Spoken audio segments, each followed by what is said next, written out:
The IDF is going after Beirut's southern suburbs at this point after Iran-backed Hezbollah launched strikes on Israel from Lebanon. Iran, and its proxies are expanding the fight to other parts of the Middle East as well as regions that have oil infrastructure. U.S. CENTCOM says Kuwait's air defense system accidentally shot down 3 U.S. F-15 fighter jets after Iran attacked that country. Now, remember, I've been reporting Iran is hitting its neighbors, and it's not clear why, because some of them are more than neutral. Some of these countries are friendly with Iran, and they have taken out hotels coming close to the Burj, which is one of the world's tallest buildings. They're building a taller one in Dubai now. I mean, taking out a hotel, or at least trying to. So those type of civilian targets. All 6 crew members in our F-15s in Kuwait are safe, injured but in stable condition. Fire and smoke billowed from the vicinity of the U.S. Embassy compound in Kuwait after an Iran missile struck there. The U.S. Embassy is urging Americans to stay away and shelter in place in the aftermath. So far, there are no reports of injuries or deaths, thankfully. Tanker traffic in the vital Strait of Hormuz is down significantly, with satellite navigation systems disrupted, and there are reports of attacks on several ships in the area. A bomb-carrying drone boat reportedly hit an oil tanker in the Gulf of Oman, killing 1 mariner. All of this sending oil prices surging around the globe. And this as we get a closer look at the force behind Operation Epic Fury. CENTCOM is confirming more than 1,000 targets have been hit so far, including Iran command centers and missile sites. U.S. assets deployed include B-2s, drones, fighter jets, and missile systems, and more. And on the Israeli side, their operation has dismantled 600 terrorist sites using 2,500 munitions and destroying 150 surface-to-surface missiles. More than 100,000 reservists have been mobilized in the effort. Chief Foreign Correspondent Trey Yingst is with me from Israel in Tel Aviv. Trey.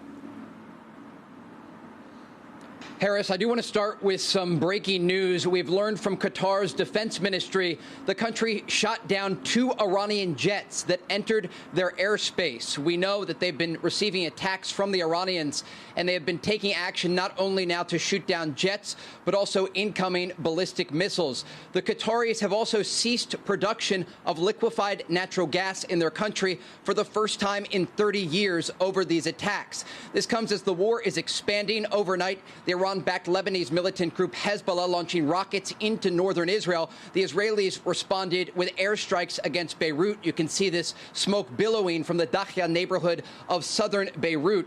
As this is taking place, we know the Lebanese prime minister is calling on Hezbollah to stop the fire. But so far, the Israelis say they have to keep the pressure up on this Iran-backed organization to discourage other proxies from joining into the fight. Throughout the day across Israel, Iranian ballistic missiles have soared through the skies of this country. We watched as some of them were intercepted in the skies above.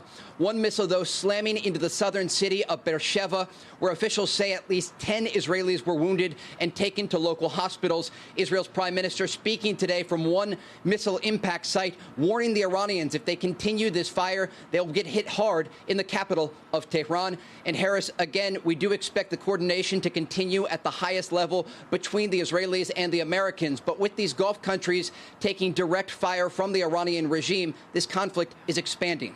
Harris? Yeah, I wrote down what you said from the Qataris and the natural gas. Talk to me a little bit more about that if you can. I mean, Iran obviously has been getting some critical infrastructure type items from these countries that now it's firing upon almost indiscriminately. It makes no sense.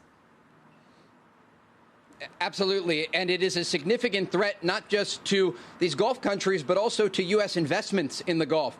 We have seen the Iranians systematically trying to target energy infrastructure, not just in Qatar, but also in Saudi Arabia and in Kuwait. Gulf countries like the United Arab Emirates also taking direct fire. You saw those images of a drone slamming into the Burj Khalifa, the world's tallest building. Yeah. And so this is a conflict that is expanding, but it also has a lot of different aspects to it. The Iranians, while they're firing these medium-range ballistic missiles at Israel.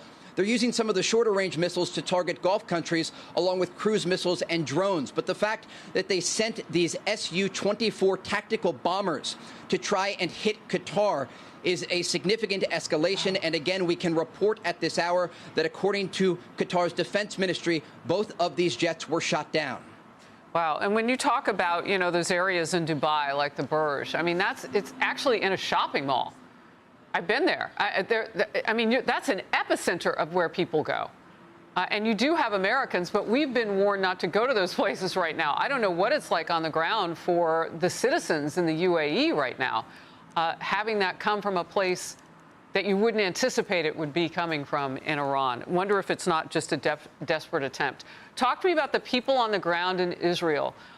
This could be a while. We're hearing maybe 6 weeks, maybe more. We're about to hear from the President of the United States. He may give us an indication of where they are in this conflict right now. Any talk of sending more U.S. troops, that sort of thing coming from him. That may give us an idea. But what are the people you're talking with saying? Yeah, Harris, most of the Israeli population has spent the last 60 hours in bomb shelters, but they are very supportive of this operation against the Islamic Republic of Iran. They understand the threats firsthand. Missiles have soared through the skies of this country, not just over the past 2 days, but for years. Iranian proxies have threatened the Israeli people and also U.S. forces across the region. They watched as these negotiations were unfolding, first in Oman and then in Switzerland, and they saw President Trump offer an olive branch to the Iranians. He gave them a diplomatic off-ramp, and they didn't take it. And that's what the Israeli people continue to say when you talk to them. They say, look, there's no other option to create stability in our part of the world. They understand the president was able to get a ceasefire deal together between Israel and Hamas inside Gaza, something many regional countries didn't believe was possible. He took the momentum after that to create the Board of Peace in an effort to create more stability across the region. But both Israeli officials and American officials agree it was Iran's supreme leader, the Ayatollah Khamenei, and the regime in Tehran that was the last major roadblock to President Trump's vision of peace across the region. And so the Israelis are quite supportive of this operation, understanding that when the Americans are striking these missile launching positions that you see, they are saving Israeli lives. And that's what it comes down to here. They understand the price of war, but it's a price they're willing to pay. And Harris? In the long run, Iranian lives, too, because we're seeing so much celebration in the streets here and around the world as well from Iranian citizens who either fled, still have family there, so on and so forth. Trey Yingst, always good to have a one-on-one talk with you. I appreciate the time. Thank you. Hey everyone, I'm Emily Campagno. Catch me and my co-hosts Harris Faulkner and Kaylee McEnany on Outnumbered every weekday at 12 p.m. Eastern, or set your DVR. Also, don't forget to subscribe to the Fox News YouTube page for daily highlights.